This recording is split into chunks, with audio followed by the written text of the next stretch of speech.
Mes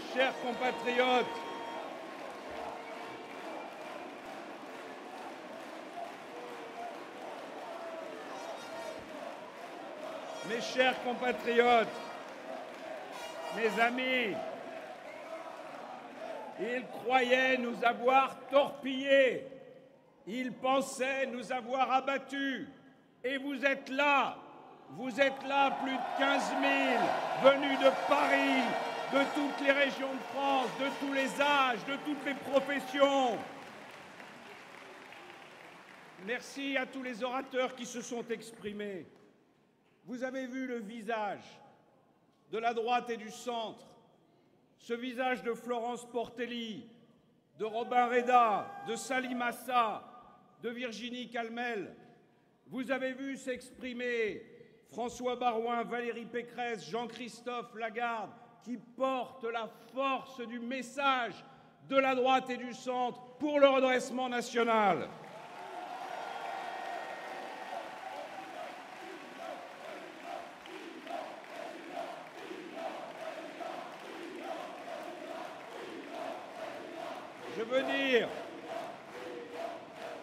Je veux dire tout particulièrement à Jean-Christophe Lagarde ma satisfaction de le voir ici avec les responsables de l'UDI, pour que la droite et le centre marchent ensemble, pour que nous puissions constituer cette grande majorité sans laquelle on ne pourra pas redresser notre pays.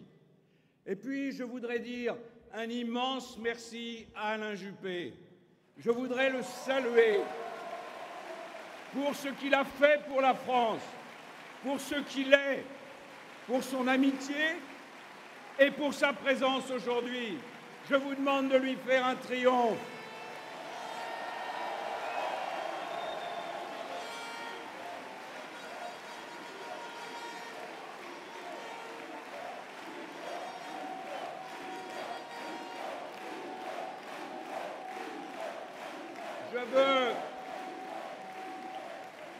Je veux, mes amis, tous ensemble, tourner nos 15 000 pensées vers Nicolas Sarkozy, que j'ai eu au téléphone hier, et qui aimait tellement être parmi vous.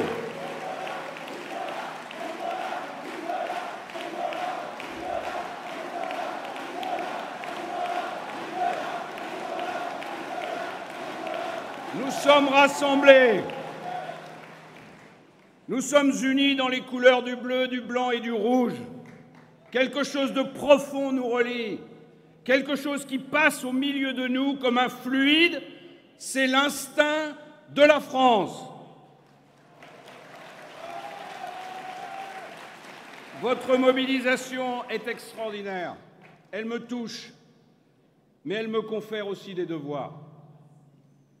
À vous, je fais le serment de donner tout ce qu'un patriote peut donner à son pays. Je vous donnerai tout, ma détermination, ma vaillance, ma volonté de vaincre, et en retour, je vous demande d'avancer la tête haute. Ne cédez à aucune intimidation.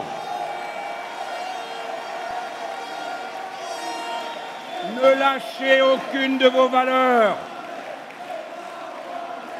Soyez plus grands que ceux qui nous mitraillent. Mes amis, c'est plus que ma personne qui est dans leur viseur. C'est une haute idée de la France qu'on veut abattre en vol, mais on n'abat pas une idée qui est au fond de l'âme française. Cette idée, elle a plus de 1000 ans. Cette idée, elle a toujours 20 ans et elle a pour nom la liberté, l'honneur, la grandeur et la fierté.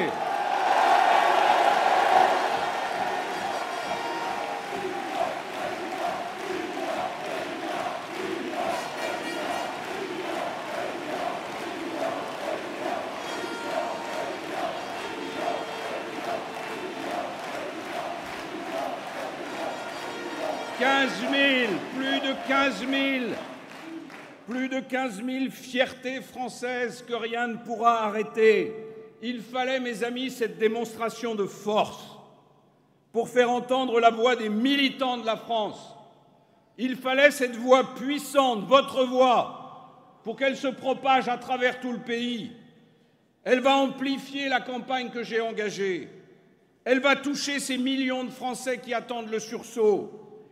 Il fallait, mes amis, ce rassemblement populaire pour rappeler à ceux qui nous jugent et à ceux qui nous attaquent de quel bois nous sommes faits. Je veux que nos adversaires vous entendent. Je veux qu'ils vous respectent. Je veux que votre clameur franchisse les murs de cette salle. Haussez le ton, haussez la voix, qu'ils comprennent que rien ne peut stopper un peuple qui se dresse pour sa fierté.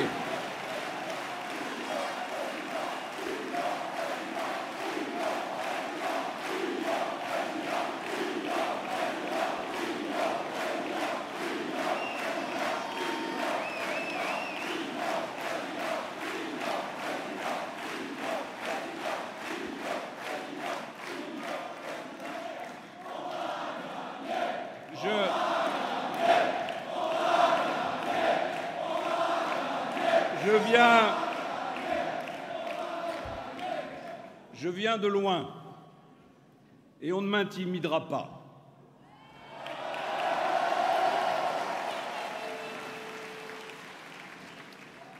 J'avais 26 ans, j'étais inconnu. C'était une élection cantonale en 1981 au mois de février. Au petit matin, je prenais ma voiture qui toussait au démarrage pour aller coller mes affiches et pour sonner à la porte des maisons. Parfois, on me fermait la porte au nez. Souvent, on m'offrait du café dans la cuisine, avec un peu de goutte, comme c'est toujours le cas dans la Sarthe.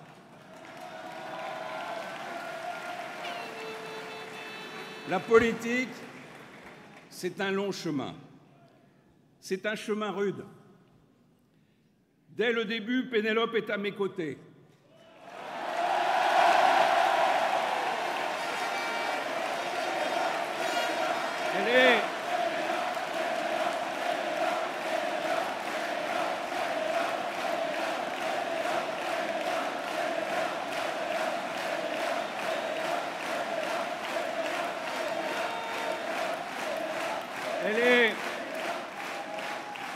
Elle est à mes côtés avec discrétion, avec dévouement. J'ai construit mon parcours avec elle. Nous n'avons rien à cacher. Nous n'avons qu'un seul compte au Crédit Agricole de Sablé-sur-Sarthe.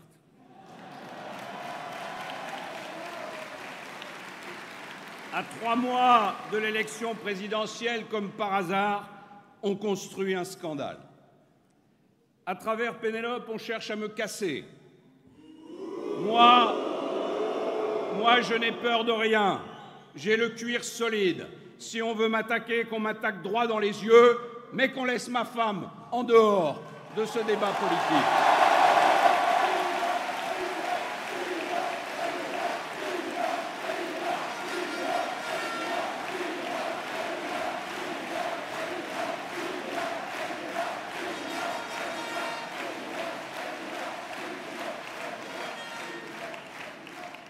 Devant 15 000 témoins, je veux dire à Pénélope que je l'aime et que je ne pardonnerai jamais à ceux qui ont choisi de nous jeter au loup. Pour résister à cette entreprise de démolition, je vous dis du fond du cœur, merci d'être là, merci d'être avec moi, merci d'être avec nous.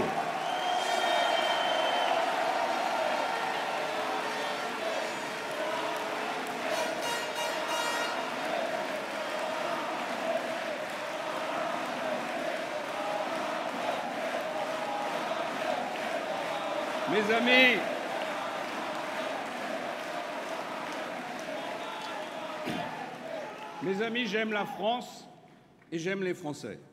J'en ai croisé des visages et je n'ai rien oublié. Je n'ai pas oublié les mots courageux de ces agriculteurs qui travaillent 70 heures par semaine pour moins de 800 € par mois quand ça n'est pas pour emprunter à la banque l'argent qui leur permettra de se nourrir. J'ai en mémoire le témoignage de cet officier français en mission au Sahel qui racontait comment sa compagnie avait reconstruit l'école détruite du village. Ça tirait dans tous les coins, mais pour cet officier de français, pas de village sans école. J'ai rencontré plusieurs fois ces dernières semaines des membres d'Emmaüs. Mes parents en étaient. La générosité et l'humilité de ces bénévoles est une leçon. J'ai vu tant d'entrepreneurs créatifs, tant de salariés, tant de fonctionnaires dévoués, tant de chercheurs étonnés qu'il m'est insupportable d'entendre dire que la France est fichue, qu'elle n'a pas d'autre avenir que le revenu universel.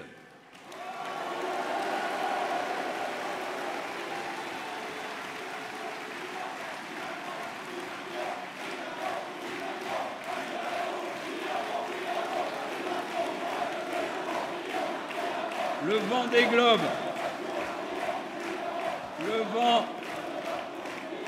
le Vendée Globe, cher à Bruno Retailleau. Cette course du monde à la voile en solitaire s'est conclue par la victoire d'un marin français, Armel Lecléache. Son exploit nous donne le goût de l'aventure et du dépassement de soi. Paris est candidate à l'organisation des Jeux Olympiques de 2024. Je vote pour l'enthousiasme et je dis à nos handballeurs qui vont bientôt débuter leur finale, cap sur la victoire.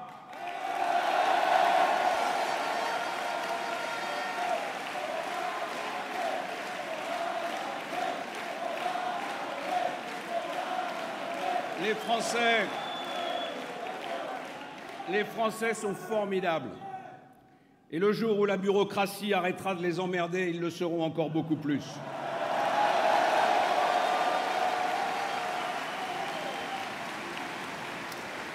Et puis,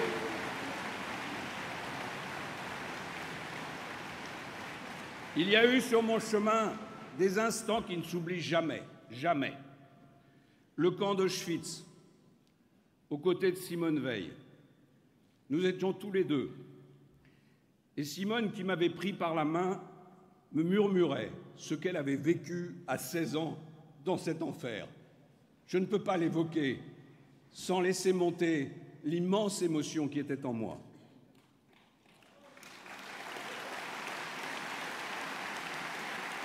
Cette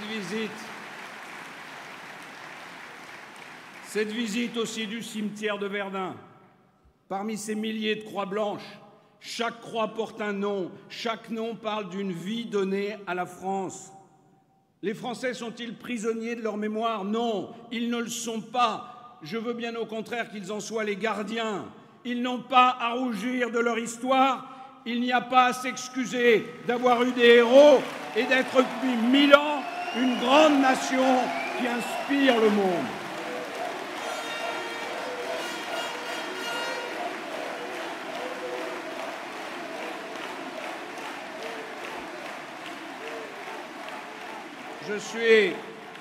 Je suis candidat à l'élection présidentielle pour la France.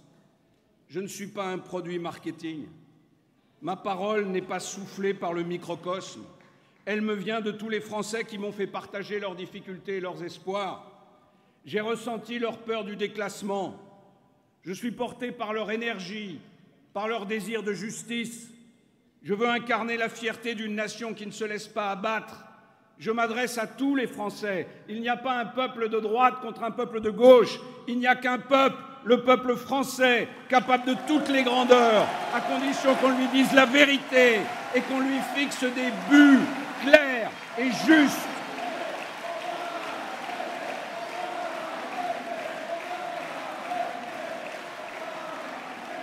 Je veux convaincre la jeunesse que l'audace du changement est en nous.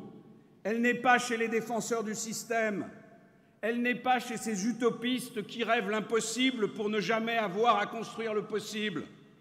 Je veux encourager les entrepreneurs, redonner confiance aux agriculteurs et au monde rural qui ne sont pas les derniers vestiges d'un monde disparu. Je veux entendre la voix des Outre-mer qui réclament respect et progrès. Ils sont une part infiniment précieuse de la France dans son étonnante diversité. Je veux parler aux Français de l'étranger, qui sont souvent les meilleurs défenseurs de notre culture et de notre savoir-faire. Je veux convaincre les ouvriers que la compétitivité est la clé de leurs emplois et de leur pouvoir d'achat.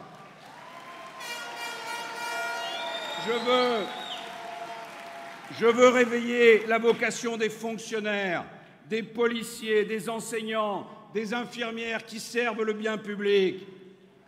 Je veux être aux côtés des familles qui sont le creuset de la France, qui veut de l'éducation, de l'autorité et du travail pour ses enfants.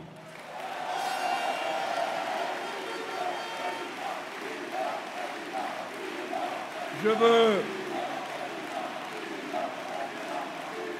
veux parler pour les chômeurs, pour les sans grade, pour les sans carnet d'adresse, pour les courageux, pour tous ceux pour qui le changement est une opportunité pour casser le plafond de verre qui fige leur destin. Je m'adresse aux abstentionnistes qui s'abstiennent parce que rien ne change. Je m'adresse aux électeurs du Front National qui pensent que tout est fichu.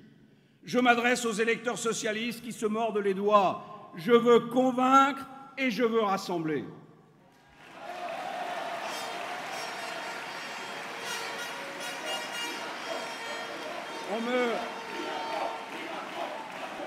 On me décrit comme le représentant d'une France traditionnelle. Mais celui qui n'a pas de racines marche dans le vide. Je n'oublie pas ce que je suis et d'où je viens. Je ne renie rien de ce qu'on m'a transmis. Je ne renie rien de ce qui m'a fait, pas plus ma foi personnelle que mes engagements politiques.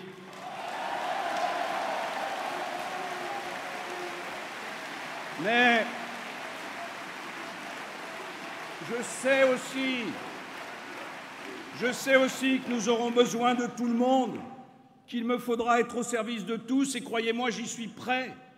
Je récuse ces divisions inutiles dont s'abreuvent mes adversaires.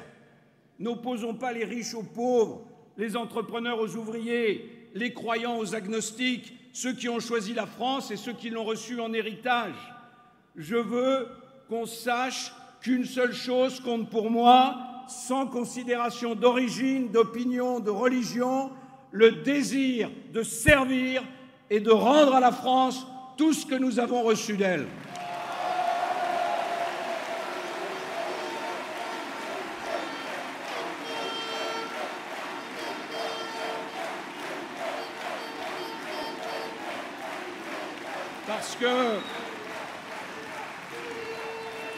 Parce que nous sommes Français. Nous sommes tous Français. Parmi nos parents, certains n'ont jamais quitté leur village. D'autres viennent du bout du monde, mais nous partageons le même espoir, l'espoir d'une vie libre et d'une vie digne. Je ne cesserai jamais de vous parler de la France, de cette France que tous peuvent aimer, une France entière, fraternelle, universelle, particulière, mais toujours à reprendre, toujours à inventer, toujours à sauver. C'est la même France, du baptême de Clovis à la Déclaration des droits de l'homme. C'est la France des cathédrales et des barricades de Paris. C'est la France des rois et la France des sans-culottes. C'est la France de Chateaubriand et la France de Kessel. C'est la France de De Gaulle et c'est la France de Césaire.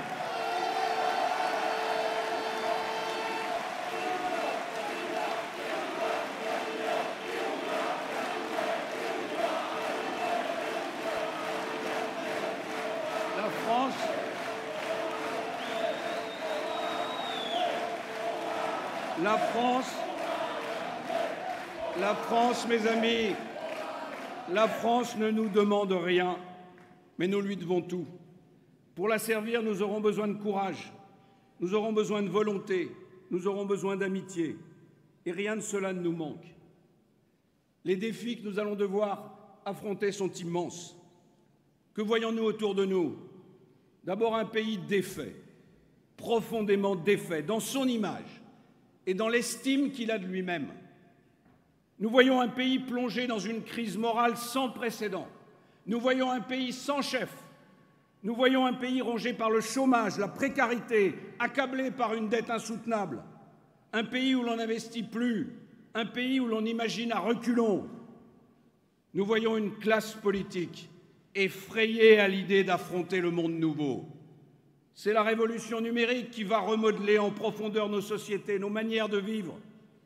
Plutôt que de trembler devant cette révolution, il faut lui laisser sa chance, il faut la maîtriser au profit de tous. C'est la mutation écologique et l'incontestable réchauffement climatique qui met en péril notre planète. Avec responsabilité, avec des technologies nouvelles, on peut réagir et aller vers une énergie décarbonée. Et je veux dire à ce sujet solennellement devant vous aujourd'hui, tous les États qui chercheraient à rompre les accords de Paris sur le climat devront en rendre compte à l'humanité.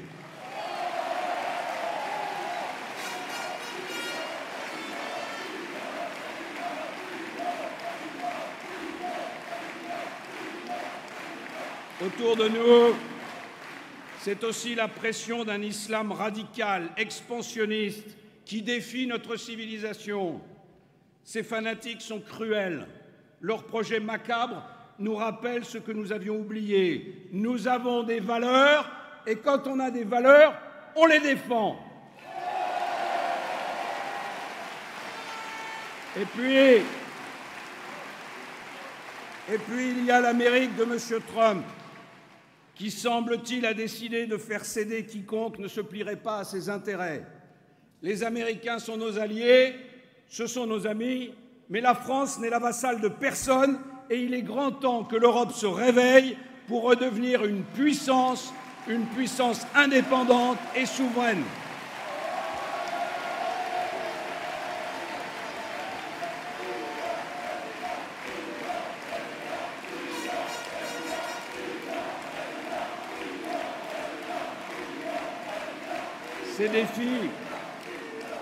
Ces défis sont gigantesques. Pour les traiter, la plupart des politiques feignent de croire qu'il suffira d'appliquer les recettes anciennes. Ne rien faire, mais avec des bons chargés de communication. Non, mes amis, pas de communication, pas d'échappatoire. Nous sommes 66 millions de Français dans un monde de 7 milliards d'habitants. Personne ne nous fera de cadeau. Notre seule marge de manœuvre réside dans notre capacité à nous rassembler, à travailler plus, à travailler tous, à nous saisir de toutes les potentialités scientifiques et technologiques dont l'esprit français est capable. Notre marge de manœuvre, elle est dans notre inflexible volonté d'être souverain, d'être écouté et d'être respecté de par le monde. Être à genoux ou debout, voilà la question. Eh bien, ma réponse à moi, elle est claire. Debout, toujours, à genoux, jamais.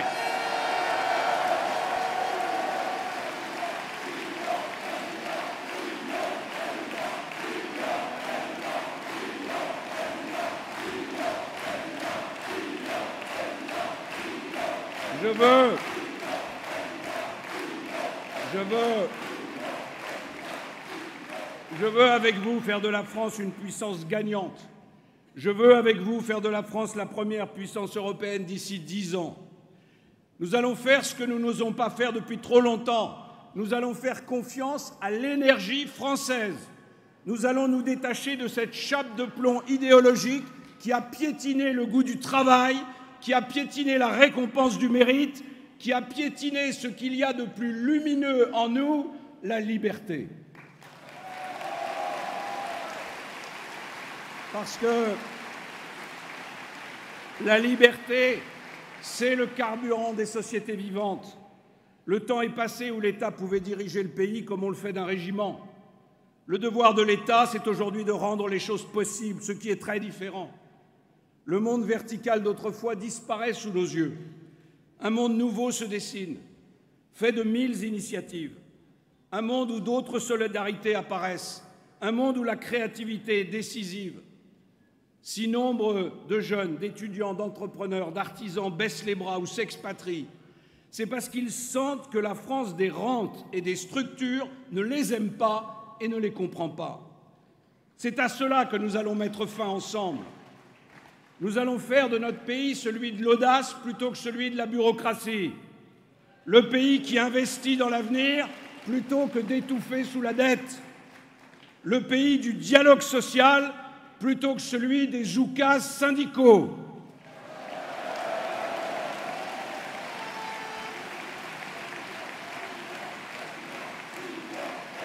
le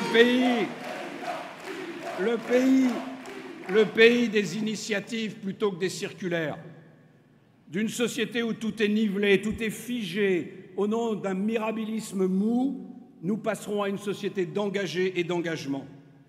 Avec tous les Français qui veulent réussir, je fonce pour une France du plein emploi, une France productive. C'est ma priorité absolue. Il faut travailler tous pour produire plus et pour gagner plus.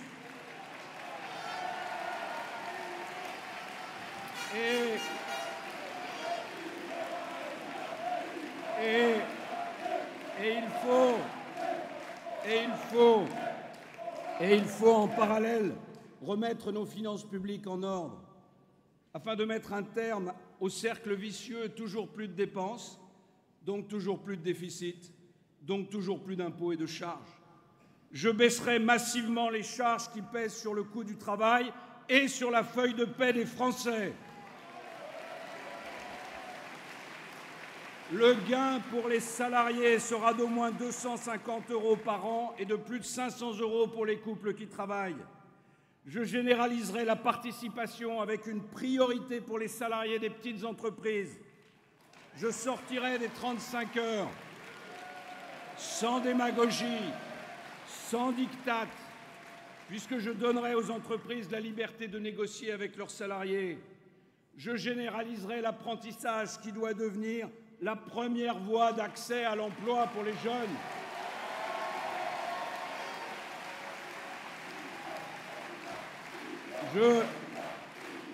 Je créerai le statut de travailleur indépendant. Je développerai le statut d'auto-entrepreneur. Je miserai à fond sur les technologies. Je ferai de la France un champion mondial de l'intelligence artificielle. Je réformerai l'assurance chômage.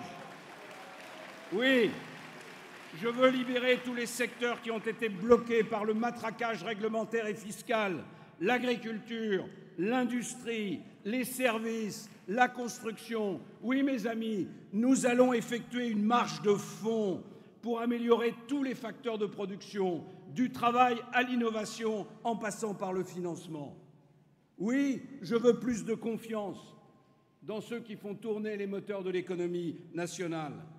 Oui, je préfère valoriser les investisseurs français plutôt que de ramper devant les fonds de pension étrangers et ceux des pays soupçonnés d'aider les totalitaires islamiques. La meilleure politique sociale, c'est celle qui donne du boulot. Je veux agir pour les jeunes qui se cassent les dents sur la rigidité du Code du travail. Je veux agir pour les ouvriers qui préfèrent travailler un peu plus plutôt que de ne plus travailler du tout. Et cette restauration de notre production permettra de distribuer les richesses créées au lieu d'égaliser la misère, comme c'est le cas aujourd'hui.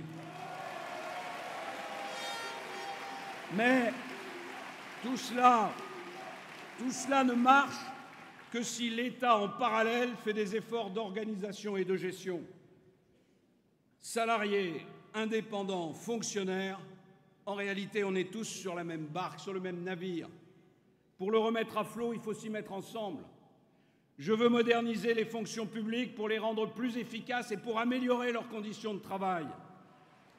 Passer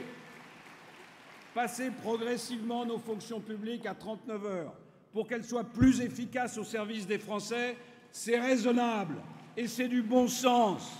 Et c'est au surplus redonner à nos fonctionnaires des perspectives de carrière. Je préfère un État fort, avec des agents moins nombreux, plus motivés et mieux rémunérés, qu'un État suradministré croulant sous les déficits. Nous avons près de 6 millions d'agents publics. C'est plus que l'Allemagne qui compte beaucoup plus d'habitants que nous. Réduire notre nombre d'agents publics de 8% sur un quinquennat pour réduire nos déficits, c'est raisonnable, c'est du bon sens. Je vois les gens débattre à l'infini de ce chiffre et je suis surpris. Mon but, ce n'est pas de réduire les postes pour le plaisir. Mon but, c'est de rendre efficaces nos structures publiques, souvent vieillies, empilées les unes sur les autres. Oui, je suis l'ennemi de la bureaucratie, pas l'ennemi des fonctionnaires.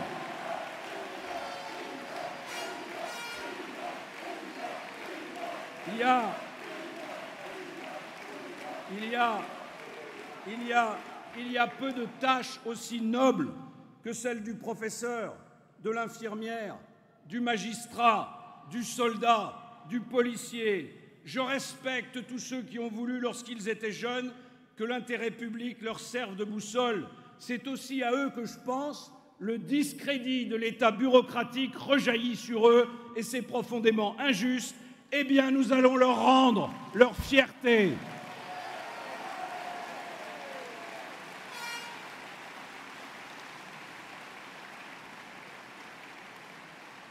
Toute cette stratégie productive me distingue de mes concurrents. À gauche, on rêve des 32 heures et d'un revenu universel. C'est l'assistanat universel. Ces gens-là ont enterré nos traditions ouvrières.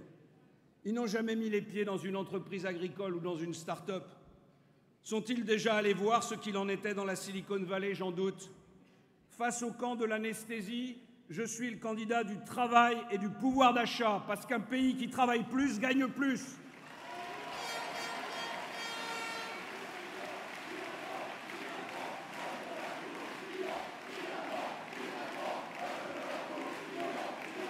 La fin des 35 heures dans le privé, le passage progressif aux 39 heures dans le public, l'augmentation du salaire direct grâce à la baisse des charges, le relèvement du quotient familial pour les familles, tout ceci va améliorer le pouvoir d'achat des Français et notamment celui de nos concitoyens les plus modestes. Mais en réalité, mes amis, le vrai sujet, c'est que la gauche ne croit plus à la croissance. Et sans croissance, il n'y a plus qu'à partager les miettes. Cette capitulation n'est pas seulement démoralisante pour tous ceux qui travaillent dur pour améliorer leur vie, elle est aussi destructrice de notre pacte social. J'ai quelques scrupules à rappeler au Parti socialiste et à son prochain candidat que c'est la croissance par le travail qui finance notre protection sociale. Moi, je veux le meilleur pour la solidarité. Et pour ce faire, je veux nous en donner les moyens en agissant, pas en rêvant. Mon ambition sociale, c'est une retraite digne assurée à tous nos anciens. Et pour ça, il n'y a pas d'autre solution que d'aller progressivement vers la retraite à 65 ans. Nous vivrons tous plus longtemps, en moyenne au-delà de 80 ans. Il est donc raisonnable de cotiser un peu plus longtemps pour assurer nos vieux jours.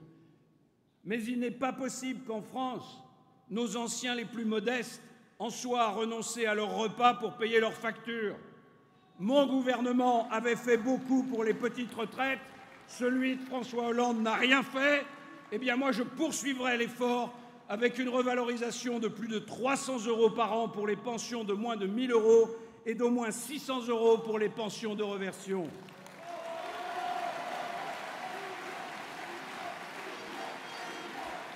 On m'a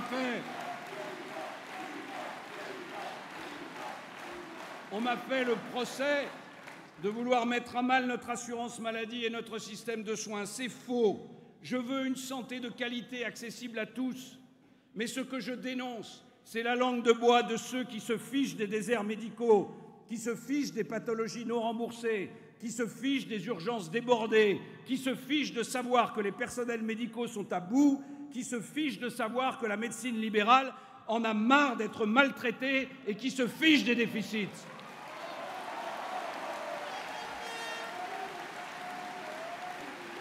Les fossoyeurs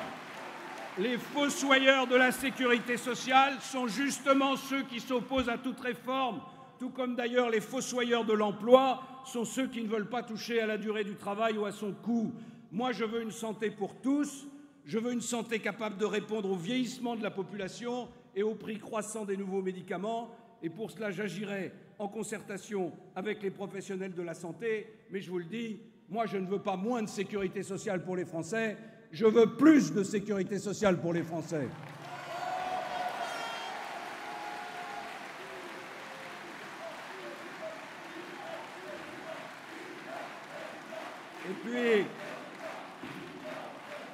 Et puis, cet effort productif auquel je convie la nation doit permettre aussi de répondre aux causes les plus humaines, les plus justes, celles de l'autisme, celles du handicap. 8 millions de Français sont frappés par le handicap. Ce fut une des batailles du président Chirac.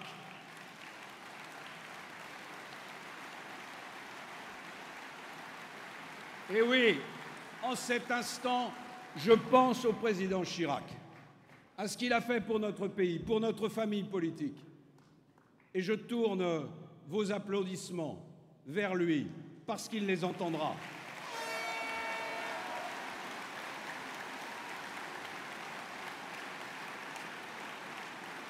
Eh bien, ce combat pour le handicap, ce sera mon combat. Je pense à ces familles qui doivent être soutenues à domicile, à ces enfants qui doivent pouvoir être pleinement scolarisés comme les autres et respectés. Et j'aime la phrase de Saint-Exupéry. « Si tu diffères de moi, mon frère, loin de me léser, tu m'enrichis. »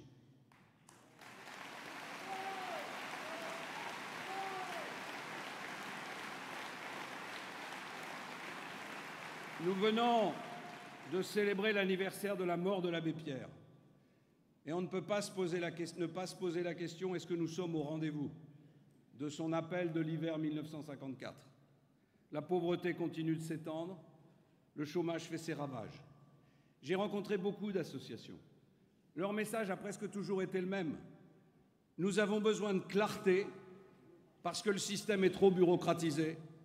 Nous avons besoin de continuité parce que les aides de l'État sont en accordéon. Et nous avons besoin de liberté pour coller aux réalités du terrain. Eh bien, moi, j'engagerai un plan sans précédent d'action pluriannuelle de lutte contre la pauvreté et l'exclusion pour répondre à ce message. Il y a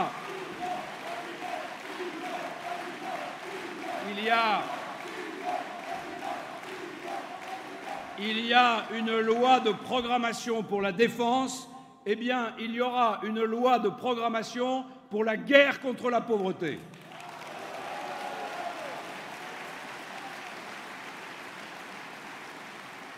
Mes amis, nous avons le devoir de renforcer l'unité française. La France unie, attachée à une certaine idée de la famille, a été dédaignée. Je la protégerai. Je lui redonnerai ses droits. Parce que la famille est un des piliers fondamentaux de notre société. Elle est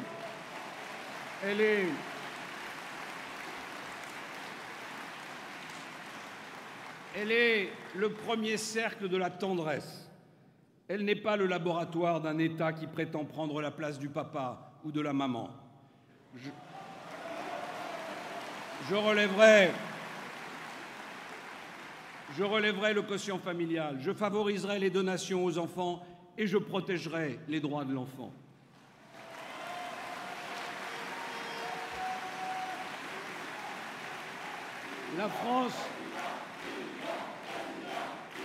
La France unie se joue à l'école de la République. Cette école de la République, elle doit transmettre les savoirs fondamentaux autour desquels nous devons concentrer les efforts plutôt que de multiplier les activités périphériques. Oui, nous abrogerons la réforme des rythmes scolaires et nous laisserons les collectivités locales choisir librement leur organisation. L'école qui doit préparer à un métier avec une valorisation massive de l'alternance. L'école de la République, symbolisée par le port d'un uniforme scolaire donnant à tous les élèves, quelles que soient leurs origines, le goût d'être ensemble et d'être égaux. Notre école est mal en point. Et je suis en colère quand je vois son niveau baisser d'année en année dans tous les classements internationaux. Je suis en colère quand j'entends la gauche et les pédagogues prétentieux qui persévèrent dans l'erreur et dans l'autosatisfaction. Pour l'apprentissage des mathématiques, nous étions les premiers, il y a 20 ans. Aujourd'hui, c'est la Corée, c'est Taïwan, c'est Hong Kong, c'est Singapour qui font la course en tête. Nous sommes en queue du peloton européen. Mais où seront demain nos ingénieurs? Et quel sera leur niveau? Et quel sera le rang de la France? La gauche a fait passer l'idéologie avant le savoir. Elle a fait passer l'endoctrinement avant l'intelligence. Elle s'est attaquée à tout ce qui était synonyme d'excellence. Alors oui, je comprends les enseignants qui ne se reconnaissent plus dans ce système opaque qui les traite comme les rouages d'une idéologie fumeuse. François Hollande nous avait fait miroiter le rêve français. En réalité, il nous a laissé le chaos français. Le chaos français, c'est en plein état d'urgence des forces de l'ordre mobilisées pour encadrer le camping sauvage de Nuit debout. Le chaos français, c'est la construction d'un aéroport à Nantes bloqué depuis des années par des hors-la-loi. Le chaos français, ce sont des voitures de police incendiées au cocktail Molotov. Ce sont des pompiers interdits d'accès dans les quartiers. Ce sont des enseignants qui ont la boule au ventre en entrant dans leur classe. C'est un pays où tant de peines de prison ne sont plus effectuées. C'est un pays où l'on invite les élèves à négocier leurs fautes d'orthographe. C'est un pays où tout se relâche, où les sanctions ne veulent plus rien dire et où il n'y a plus d'autorité. Eh bien moi, je veux remettre de l'ordre dans le chaos français.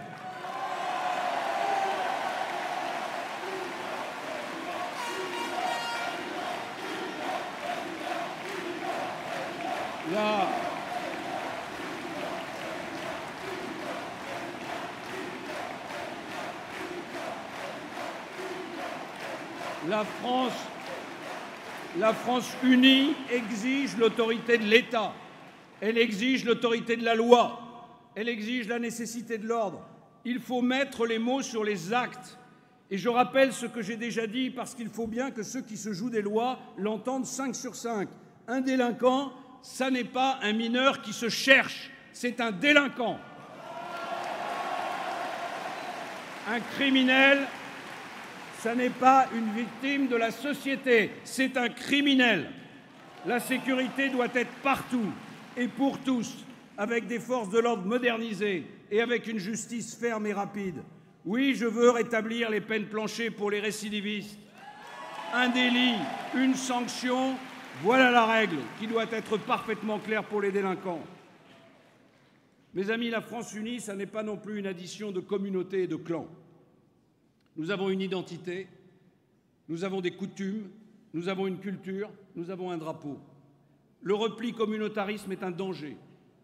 Et je veux dire combien je me félicite que Pascal Bruckner ait gagné son procès contre ceux qui voulaient limiter notre liberté d'expression. Oui, je serai le défenseur intransigeant de la liberté d'expression des Français, même quand il s'agit d'exprimer leur attachement à leur culture, à leurs origines, à leur nation, à la France. L'immigration sans intégration, sans assimilation doit être stoppée. Dans la République française, les étrangers ont des devoirs avant de réclamer des droits. C'est une question d'unité nationale. Mais c'est aussi une question de respect, parce que quand on entre dans la maison d'autrui, on n'y impose pas ses lois.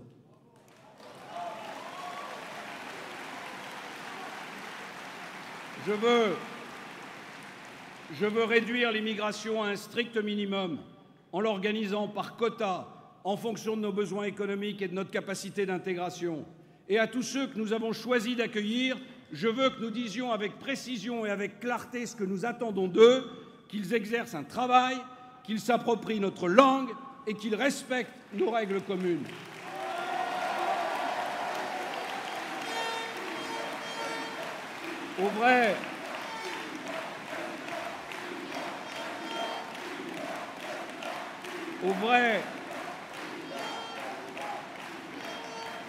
Au vrai réfugié politique, l'honneur commande que la France tende la main. Mais avec les clandestins, elle doit être intransigeante parce que le droit d'asile, justement, est sacré.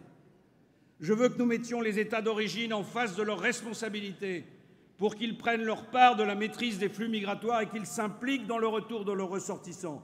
Et pour cela, je conditionnerai l'aide au développement à leur coopération.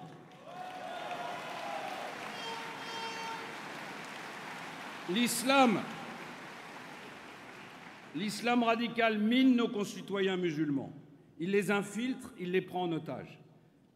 Les fanatiques détestent ce que nous sommes. Je les combattrai sans relâche et sans pitié. Je veux un strict contrôle administratif du culte musulman tant que son ancrage dans la République ne sera pas pleinement achevé.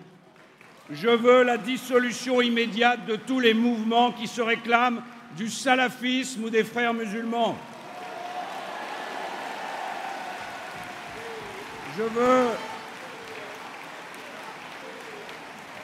Je veux la clarification de nos relations avec les États qui abritent les doctrinaires de l'islam radical et les marchands de burkini. Moi, je nomme les choses. Je nomme le problème que nous avons avec l'islam radical. Le catholicisme, le protestantisme, le judaïsme ne dénoncent pas les valeurs de la République. Après bien des affrontements, toutes ces religions vivent en paix avec la République, avec la laïcité qui est notre protection commune. Alors j'entends dire qu'il faudrait durcir les règles de notre laïcité. Mais pourquoi donc? Pourquoi faudrait-il imposer à tous de nouvelles restrictions à la liberté religieuse alors que seule la poussée intégriste qui enflamme le monde musulman est une menace pour notre société? Ce n'est pas ma vision des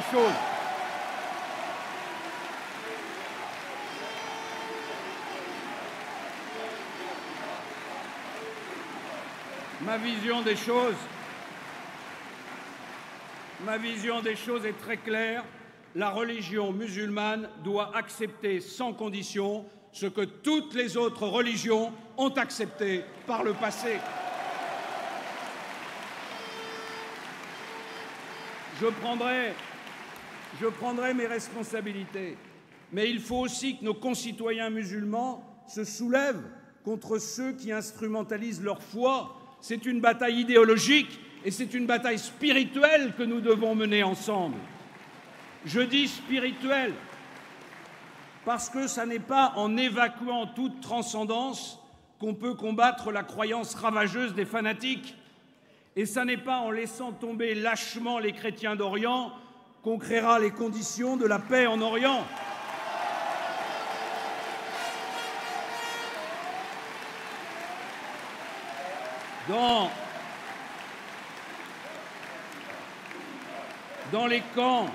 Dans les camps de réfugiés que j'ai visités en Irak, la prière des chrétiens et celle des musulmans se confondaient.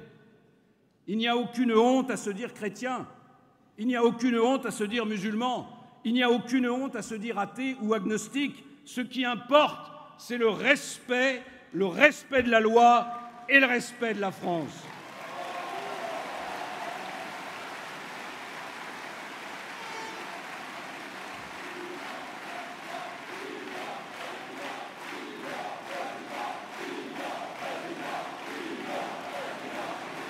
Mes amis, autour de nous, vous le voyez bien, le monde est traversé de menaces. J'appelle de mes vœux une France souveraine, appuyée sur des forces militaires dont les moyens devront être augmentés. Ma vision des relations internationales est commandée par les intérêts de notre pays et par eux seuls. Quel que soit celui qui dirige à Moscou, quel que soit celui qui dirige à Washington, l'amitié n'a rien à faire quand on défend la place de la France dans le monde et la sécurité des Français. Dans ce monde, les dirigeants passent, les régimes évoluent, mais les nations demeurent. Et la France doit y tenir son rang, et elle n'y tiendra son rang que par une politique d'indépendance nationale. La France doit être libre. Et si je n'avais qu'un seul slogan, ce serait « Une France libre ».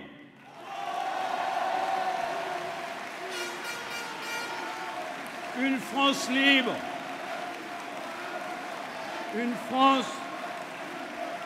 Une France libre de combattre le totalitarisme islamique avec tous les États volontaires sans aucune exclusive.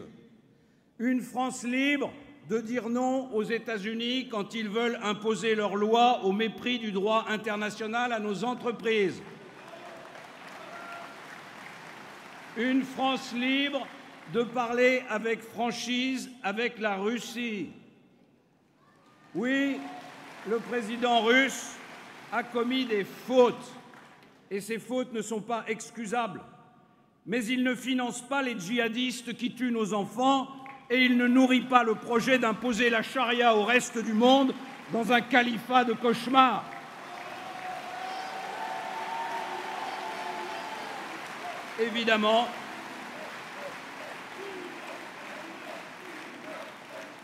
Évidemment, pour cela, il faut un vrai président de la République. Parce que la souveraineté française ne peut pas être incarnée par un homme qui navigue à vue dans son propre pays. Avec François Hollande, la France a payé le prix fort pour apprendre qu'on n'existe pas si on ne sait pas ce qu'on veut et si on ne sait pas où on va. L'Europe, c'est là où nous sommes, c'est là où nous allons. L'Europe doit être pour la France un amplificateur de souveraineté. Je ne parle pas de l'Europe technocratique avec ses normes byzantines. Je parle de l'Europe des nations, unies pour défendre la civilisation européenne. Je me bats pour une Europe politique concentrée sur ses priorités stratégiques. Une Europe appuyée sur l'euro, qui doit devenir un atout entre les mains d'un gouvernement économique européen. Je milite pour une Europe qui tient ses frontières, pas une Europe passoire. Je milite pour une Europe de l'innovation et du numérique qui ferait des Européens la première puissance technologique au monde. Je veux une Europe qui défend ses industries, ses emplois face à la Chine et face aux États-Unis.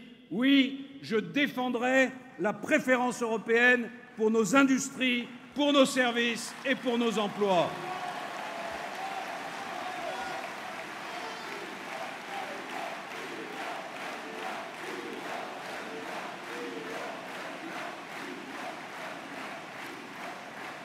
Dans les échanges commerciaux, je suis pour la réciprocité, pas pour la naïveté, y compris entre nous, Européens.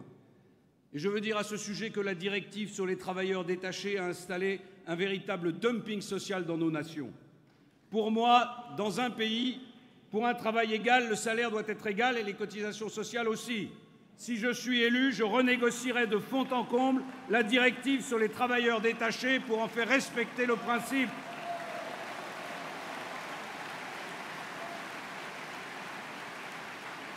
Et je dis, comme je l'ai dit à Mme Merkel la semaine dernière, si la négociation n'aboutit pas, je suspendrai son application sur le territoire national.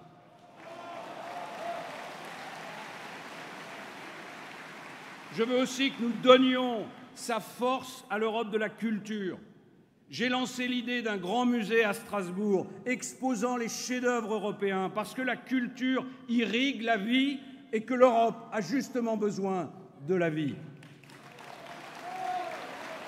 Je veux une Europe de la défense, dans laquelle chaque État, y compris l'Allemagne, prendra sa part du fardeau de l'effort militaire. En réalité, je veux l'Europe, mais avec la France debout, comme disait Philippe Séguin. Eh bien, mon cher Philippe, aujourd'hui, l'une et l'autre sont à terre et j'enrage de voir la civilisation européenne douter de son sort au milieu des orages. La France doit être redressée, l'Europe, il faut la reconstruire et y parler d'une voix claire, parce que notre avenir, c'est la civilisation européenne. C'est la civilisation qui est allée le plus loin dans le respect de la personne humaine, des libertés individuelles, des droits de la personne. Voilà, mes amis, notre ambition française. La bataille électorale sera difficile. La violence des attaques qu'on nous lance est à la mesure des enjeux. Notre adversaire n'a pas un visage, il en a 4. Il y a plus de 50 ans, André Malraux disait « il y a 4 gauches, dont l'extrême droite ». Il avait raison.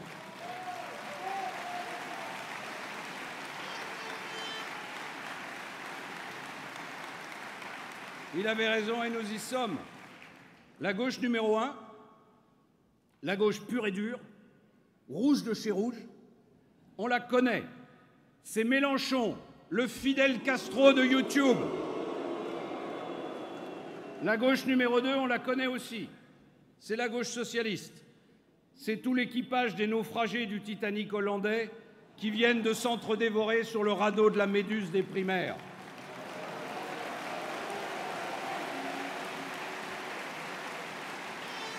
Vous les avez entendus peut-être. Ils nous expliquent qu'il faut aller toujours plus loin à gauche. Plus la réalité les met en déroute, plus ils ont foi dans leurs dogmes. Ils promettent des milliards de dépenses, ils promettent de travailler moins et de rêver plus. Ils n'ont rien compris, ils n'ont rien appris. La gauche numéro 3, on la connaît moins. C'est Macron. Il dit avoir un projet. Je l'attends. Il dit être réformateur. A priori, il l'est moins que moi. Il fait croire qu'il est seul et qu'il vient de nulle part. En réalité, il a fait le programme de M. Hollande, mais aussi une grande partie de sa politique. Il est parti pour une échappée en solitaire, mais ses équipiers ne sont pas loin. Qui sont-ils? Eh bien, c'est toute l'équipe gouvernementale de M. Hollande. Bonjour la nouveauté.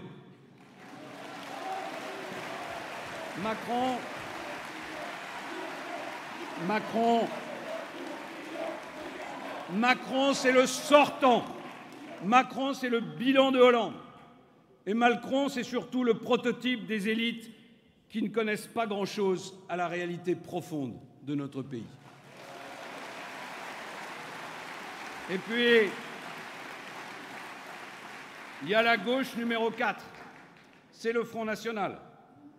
Sortie de l'euro, abaissement de l'âge de la retraite, augmentation du salaire minimum, recrutement illimité de fonctionnaires. Le programme du FN, c'est de la dépense publique à n'en plus finir. C'est le programme du Parti communiste des années 70 ou celui du Front de gauche. Pendant des années, le FN nous a dit qu'il fallait préférer l'original à la copie. Eh bien, aujourd'hui, l'original, c'est Jean-Luc Mélenchon et la copie, c'est Marine Le Pen. C'est la vieille politique de l'endettement irresponsable, des chèques en bois. C'est une politique de la ruine pour la France et pour les Français, pour les petits épargnants qui verront leurs économies partir en poussière, pour les petits patrons qui verront leurs charges sociales monter en flèche, pour toute notre économie qui sera attaquée de toutes parts par les nations du monde entier qui n'attendent que notre abaissement pour prendre notre place. Être une grande nation, Madame Le Pen, ce n'est pas être isolé du monde, c'est avoir une position éminente dans la hiérarchie des puissances planétaires, c'est être capable de soutenir la comparaison.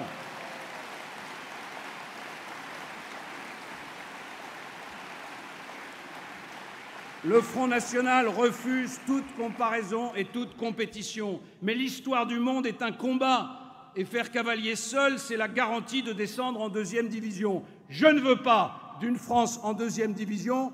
Je veux une France qui fasse la course en tête. Alors, la vérité, vous la connaissez. Le parti du mouvement, c'est nous. Les conservateurs, c'est eux. Ne nous laissons pas arrêter par la grande conjuration des impuissants. La France n'est pas à leur image. Elle n'a pas besoin de béquilles. Elle n'a pas besoin de ceinture et de bretelles. Elle a l'énergie qu'il faut pour réussir seule. Nous avons besoin à la fois d'ordre et de mouvement. L'ordre, c'est l'attachement à nos valeurs, à nos principes, à ce qui nous constitue comme une nation comparable à nulle autre.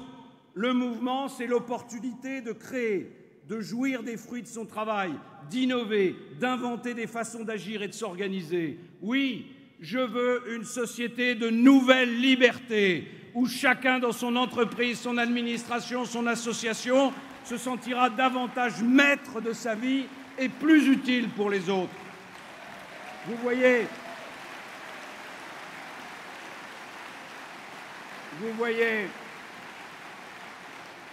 Vous voyez combien nous sommes loin de la purge ou des programmes technocratiques. Nous devons toujours garder à l'esprit le but ultime de nos réformes. C'est une France sauvée de l'éclatement, sauvée de la crise morale et sauvée du désastre économique.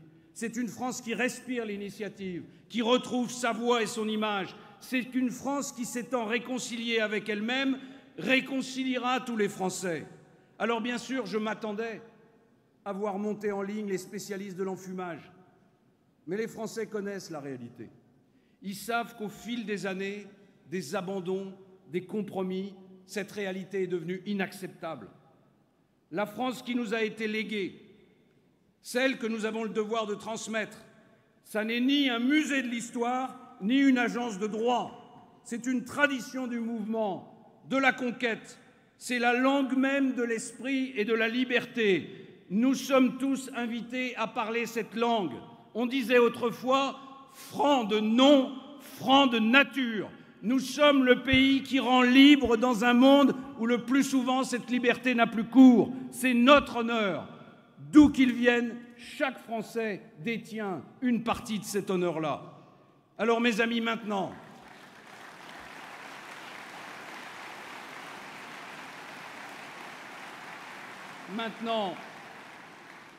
je vais relever avec vous le défi du redressement national. Ce défi, je le gagnerai si toutes celles et tous ceux qui en ont assez de la torpeur et des mensonges se lèvent à mes côtés. Je donne rendez-vous à toutes celles et tous ceux qui ont la tête sur les épaules. J'appelle tous ceux qui ont des valeurs solides. J'appelle tous ceux qui ont dans le cœur la fierté d'être Français. Oui, sur le chemin de la victoire, il va y avoir des vents contraires. On va passer à travers les bourrasques. On va franchir tous les ponts. Vous êtes partants, je le suis aussi, et j'irai avec vous chercher les cœurs vaillants. Nous irons ensemble à la rencontre de toutes les forces françaises. Vous serez en première ligne dans mon combat pour le redressement national. Cette histoire sera la vôtre. Vous allez vous engager à 100%. Votre énergie deviendra celle de votre ami. Celle de votre ami deviendra celle de votre compagnon. Et de compagnon en compagnon, de cœur en cœur, de volonté en volonté, nous irons droit devant, droit vers la victoire, droit vers la grandeur, droit vers les Français.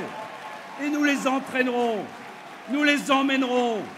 Et nous serons alors tous ensemble la France en action, la France debout, la France qui ne se laisse pas abattre, la France qui résiste, la France libre.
Just go out there.